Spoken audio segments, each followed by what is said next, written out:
Olá, seja muito bem-vindo ao meu canal, eu sou Thiago de Paula e antes de irmos para o vídeo, gostaria que você se inscrevesse neste canal, curtisse o vídeo, compartilhasse com as pessoas que você entende que é importante ter esse tipo de conteúdo. Então, sem mais delongas, bora pro vídeo!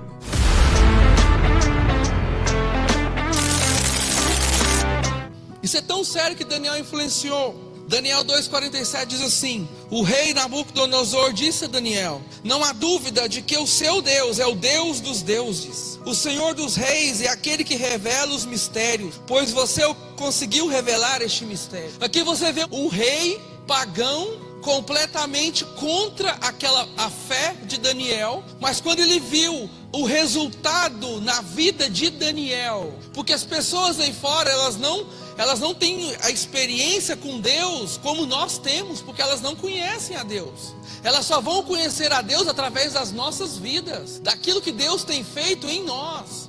Aí quando elas entenderem isso e reconhecer, aí Deus passa a ser perceptível na vida dessas pessoas. Aqui o rei disse que Daniel realmente, o seu Deus é o Deus verdadeiro. Deus levanta a Babilônia para trazer juízo ao seu povo. E uma coisa eu tenho aprendido: quando o povo de Deus perece ou perde a batalha, não é porque o inimigo é forte. O povo, através dos seus pecados, através da sua irreverência ao Senhor, é que faz com que esse inimigo se torne grande. Deus usou os profetas Isaías, Jeremias para trazer uma palavra ao povo de Deus, e o povo de Deus não quis ouvir. O rei Josias, ele fez uma revolução em Israel. Um seu escrivão acha o livro da lei e passa a ler. Josias então rasga suas vestes e faz um pacto com o Senhor, ele e toda a nação de Israel.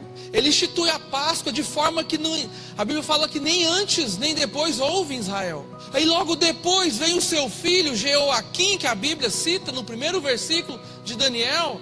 E quando o profeta Jeremias vai ler a palavra, ele pega o livro, rasga e joga no fogo. O seu pai rasgou as vestes em honra ao Senhor. Agora o seu filho rasga a Bíblia em desonra ao Senhor. E é nessa história que Daniel se encontra. É nesse período de tempo que Daniel está. Agora ele está na Babilônia por causa do pecado dos outros. Pelo que nós vemos na vida de Daniel, ele não tinha atitudes erradas diante do Senhor.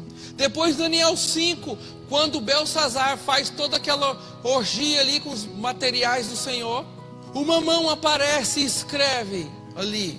Isso mais ou menos se passaram quase 70 anos depois de Nabucodonosor.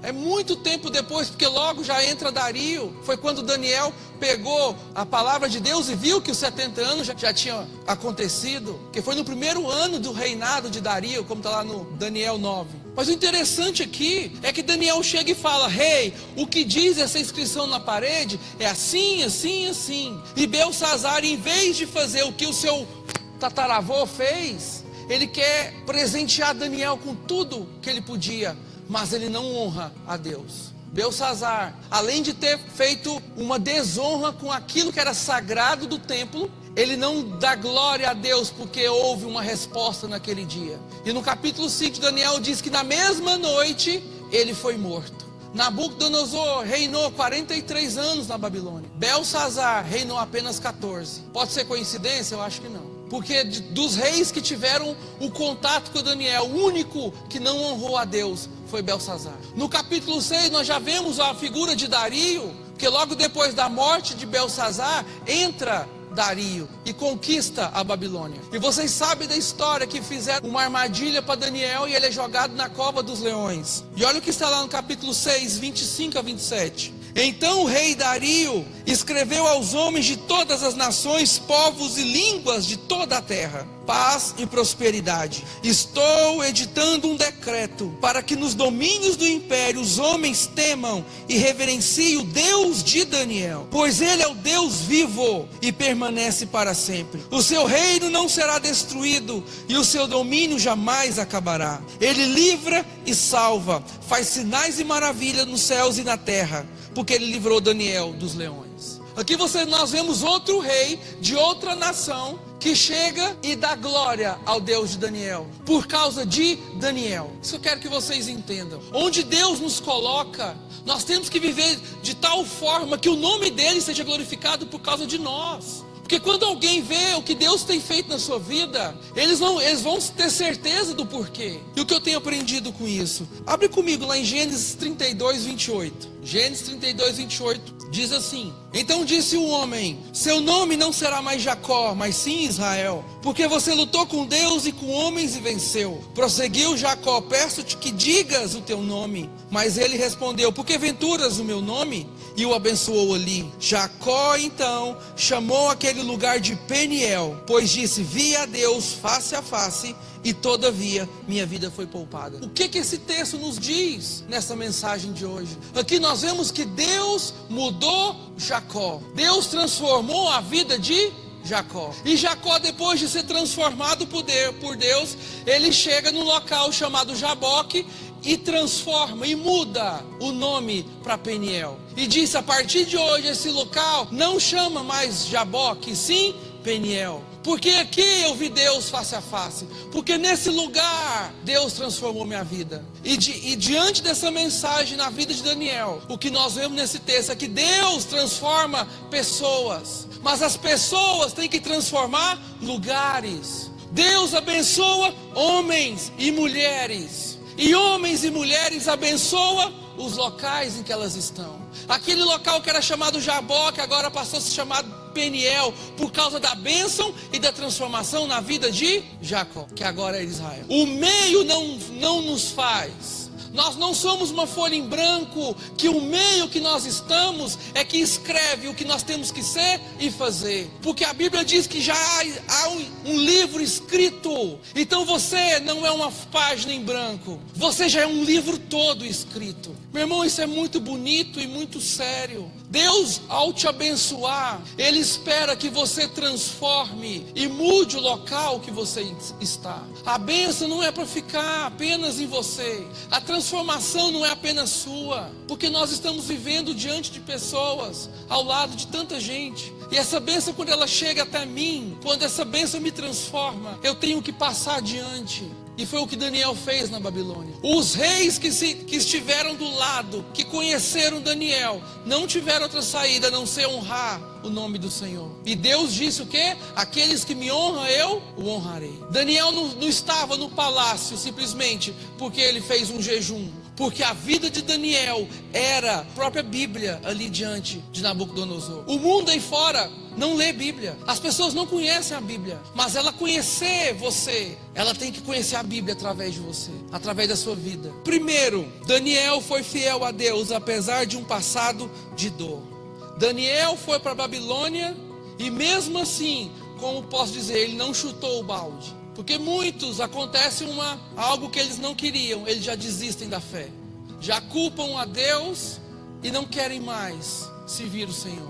Eclesiastes 7:10 diz assim: não diga, porque os dias do passado foram melhores do que os de hoje, pois não é sábio fazer tais questionamentos. Se uma pessoa fica o tempo todo falando: como era bom o meu passado, como o ontem era bom. O próprio texto diz: não é bom fazer esse tipo de coisa, porque a pessoa vai ficar presa no como era bom. E Daniel não permitiu que o quanto era bom em Jerusalém mudasse a sua vida ali na Babilônia. Jeremias 10:23 diz assim: eu sei, Senhor, que não está nas mãos do homem o seu futuro, não compete ao homem dirigir os seus passos. Daniel não estava preso no passado e nem no futuro. Como diz aqui o texto, ele falou: não compete ao homem saber ou determinar o seu futuro, mas sim o Senhor. Daniel foi fiel a Deus mesmo em dor. Segundo, Daniel perdeu sua pátria, família, liberdade e o próprio templo, mas ele não perdeu o Deus de tudo isso. Daniel, mesmo preso na Babilônia, ele estava livre em Deus. Isso, gente, isso muda completamente. A forma como você vê a sua situação determina como você vai andar. Se você que é o dono da situação, vamos dizer assim, você que é o personagem principal, está dizendo que não tem jeito, então quem é que vai conseguir mudar isso? Se você olha para alguma coisa e já determina fracasso, quem é que vai te dar sucesso naquilo? Assim como imagina em sua alma, assim essa pessoa é. Salmos 24:1 diz assim: do Senhor é a terra e tudo o que nela existe, o mundo e o que vive nela. Se Daniel perdeu família, liberdade, ele entendia que tudo vem do Senhor, tudo pertence a Ele. Nós não somos donos de nada, porque nem aquilo que nos é mais precioso, que é a vida, nós jamais conseguiríamos nos dar vida. Se você não consegue garantir nem a sua vida, então o que é seu? O bonito de ver a história de Daniel é que você não vê reclamação em Daniel, você não vê murmuração nele. Tantas coisas que ele viveu e você não vê nada de Daniel reclamando. Por isso que eu digo que a Babilônia não mudou Daniel. Ele é que transformou a Babilônia. Ele é que mudou a Babilônia em algo melhor para que ele pudesse viver. Como eu disse no início, ele estava numa terra que ele não projetou. E agora, o que fazer nessa terra? Eu vou ter que viver aqui da melhor forma que eu puder.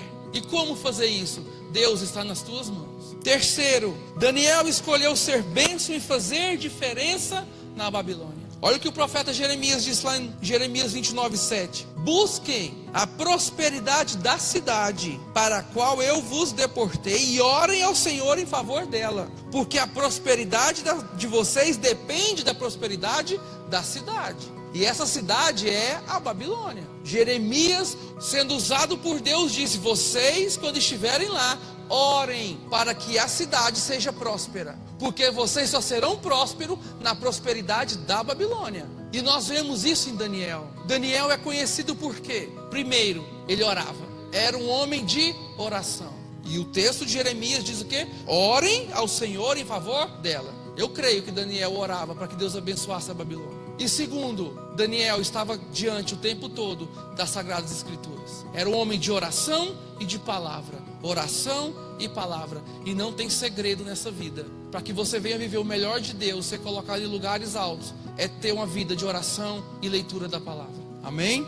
Daniel, no versículo 20 do capítulo 1, o rei diz que ele era o mais sábio 10 vezes do que todos os outros. Depois, lá no capítulo 5, diz que Daniel tinha um espírito de excelência. Como eu disse, passaram quase 70 anos nesse período. Do começo ao fim, Daniel é dito que ele tinha um espírito de excelência e de sabedoria. E Daniel 12:13 diz assim: quanto a você, Daniel, siga o seu caminho até o fim, pois descansarás, e então no final dos dias você se levantará para receber a tua herança. Aqui Daniel ouviu do Senhor que quando Cristo voltar, quando nós estivermos na glória, ele vai estar lá recebendo o galardão dele também. O segredo é honrar a Deus. Daniel começou fiel e terminou fiel. Esse é o maior legado que nós podemos deixar. O que eu duro é aqueles que começam bem, acontece algo na vida e eles terminam mal. O começar bem não adiantou em nada. Mas Daniel começou bem, aconteceu várias tragédias em sua vida, mas ele terminou